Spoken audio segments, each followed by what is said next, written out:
Hello my lovelies, and welcome to my VR video for 7 decks for the Deadly Sins. I would like to say I could have gotten this video out sooner, but apparently not. So better late than never. Waves of Your Soul is the channel that comes to mind right off the bat as far as this VR video goes. There's plenty of channels out there that have done this. I will probably have more than one linked in the description box below if you expand it, as well as every deck we will be covering. So let us go ahead and jump right in here with our very first sin, Greed.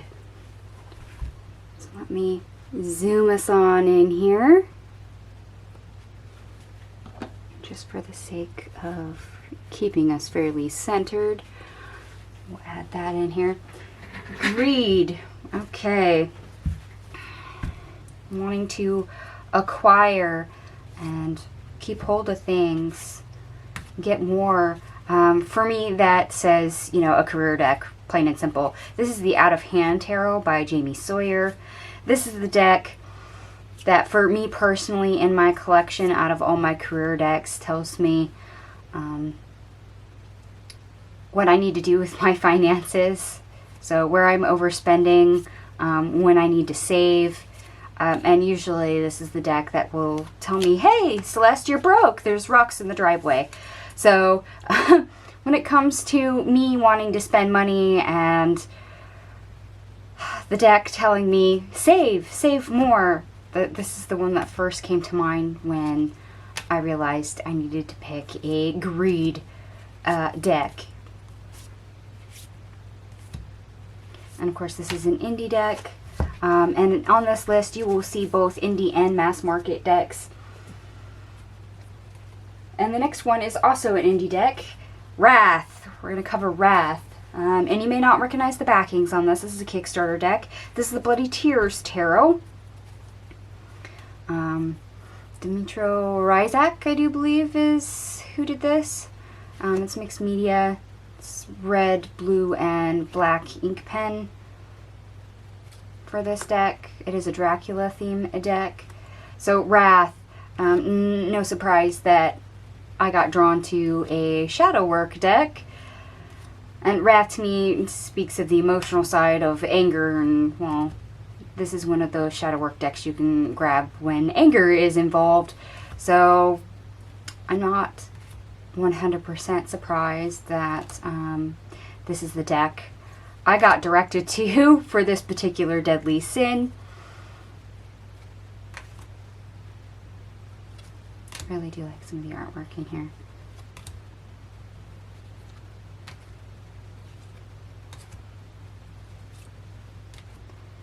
And this has high gloss, so I apologize if there's any huge glare when I was flipping through that. High gloss decks, we all have to deal with them when it comes to trying to film. And next we have Lust. This is a mass market deck. You'll probably recognize it. This is Leeza Robertson's Mermaid Tarot. Okay, and for those that don't know me, I'm a Scorpio.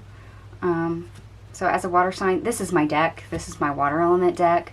So to do mermaids, you know, mermaids, sirens, those that beckon sailors to their death by using seduction, I am not surprised that this is the deck that I was drawn to when it came to the subject of lust.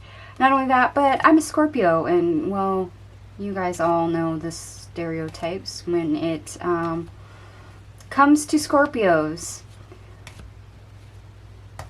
And you know what, we're just gonna leave that subject there when it comes to lust, sex, and Scorpios. We're going to keep moving right along to Gluttony. Okay, I fully admit that this one stopped me for like maybe a whole 5 minutes until I approached it as the concept of more, and more.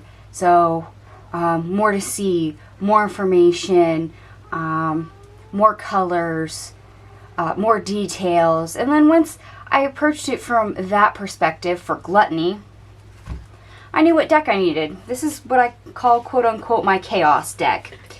It's a very busy deck. This is actually a mass market by Eric C. Dunne. This is the Tarot Illuminati.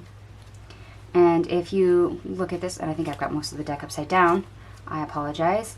But if you look at this, there's lots of bright colors, there's lots of details, different layers. It's more of a almost collage-y style deck. There's lots of symbolism, lots of foreground, middle ground, and background in each one of these cards. So on average, there's a lot going on at any point in the deck for this entire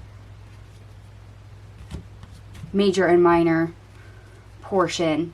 It's not like the minors are more pippish and have less going on. No, this is a busy deck all the way around. And because of that, sometimes I have trouble reading this deck.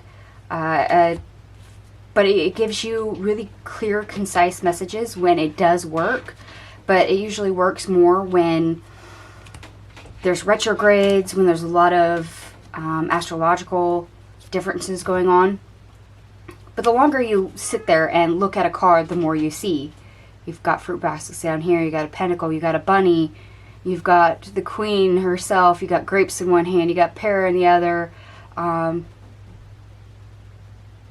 Looks like you got a little nymph in the background, you got rams on her throne, Asian style, you got more pentacles for decorations, you got all these trees in the background. I think they're meant to be pomegranate, but they look more like orange. But still, there's symbolism upon symbolism, and the longer you look at here, the more you see. Looks like some blueberries and stuff over there. And it's like that with every single card. So, Gluttony.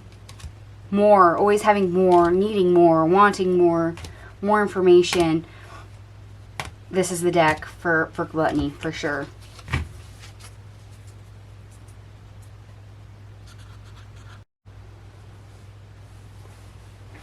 Alright, and after that we're gonna tackle Pride. And if you haven't noticed, this was just in the random order of how I wrote the 7 Deadly Sins. And this is an indie deck. This is Robyn Voisey's Tarot of Oneness that I'm using for Pride. I've actually covered this deck in my Deck Strength versus Weakness series. The strengths being connections and self-care. So for this, being Pride, you know, helps with your ego. You know, pride goeth before a fall.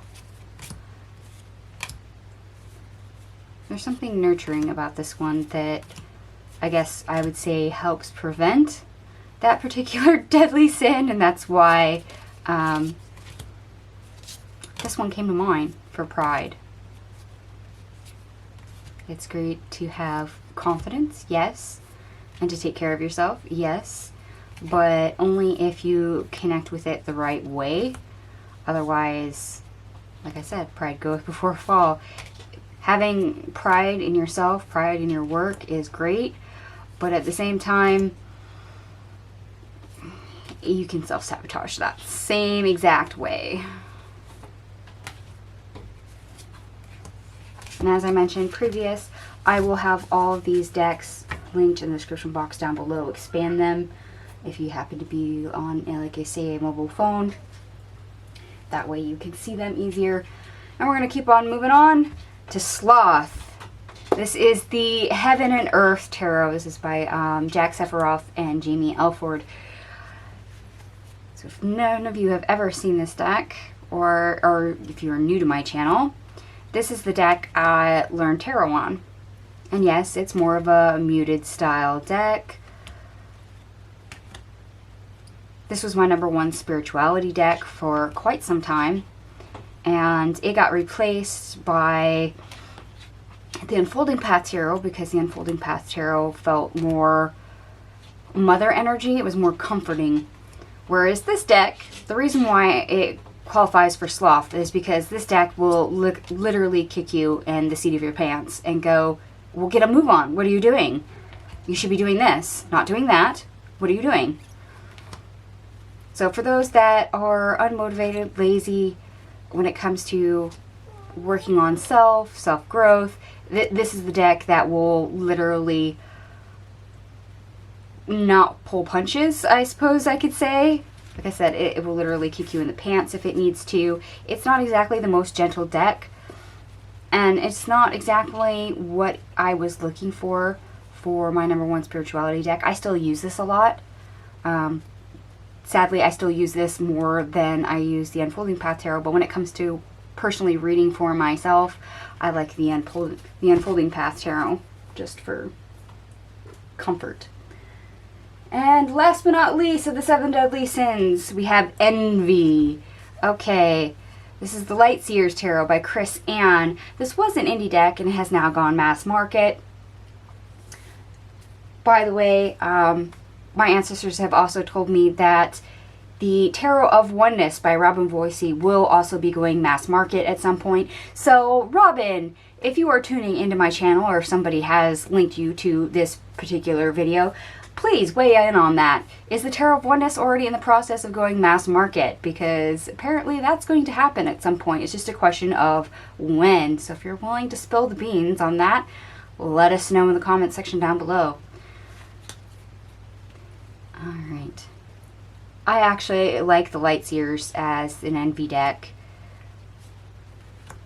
I just covered this deck for the deck of the month in my deck Strength versus Weakness series. So strength is, you know, determine, motivation, direction. So this is the pep talk deck that I have, and it's also my air element deck. This is one that will highly motivate you, show you where you need to go, and let you hop to it. Now, if I had to pick cards overall that would embody the energy of this deck, I'd probably pick something like the Emperor, the Empress, and probably the Queen of Wands. Just because the energy of this deck is one... Speaking of Queen of Wands, there she is. The energy of this deck will really let you play into your strengths. It'll motivate you to use your strengths. It'll motivate you to use your skill set. It'll also teach you which direction you really need to go when it comes to projects, creative ideas, etc. So a deck that could help you when it comes to success. And well, when you have success in any particular area, whether it's work or, you know, love, you're going to have those that are envious of you. There's always going to be somebody that tries to bring you down. So this is a deck that I would say definitely gives others something to be envious of when it comes to you, whether you are currently aware of that or not. So yeah, this is the deck I selected for envy. It works very well in my opinion. Alright, my lovelies, we went through the 7 deadly sins. If you have any of these decks, let me know. Would you put them in the same sin as I did? Or, I mean, if you want to argue my placement of it, tell me why you would not put it there. Or a different deck that you think works better, especially if it's a deck I have in my collection. I'd be curious to know. Alright, my lovelies, this has been really a lot of fun. As I said, go ahead and leave me a comment down below. Give me a big thumbs up if you like this content and would like to see more. Feel free to subscribe, share this video online at any point. And as always, thank you for watching, and I will see you guys later. Bye.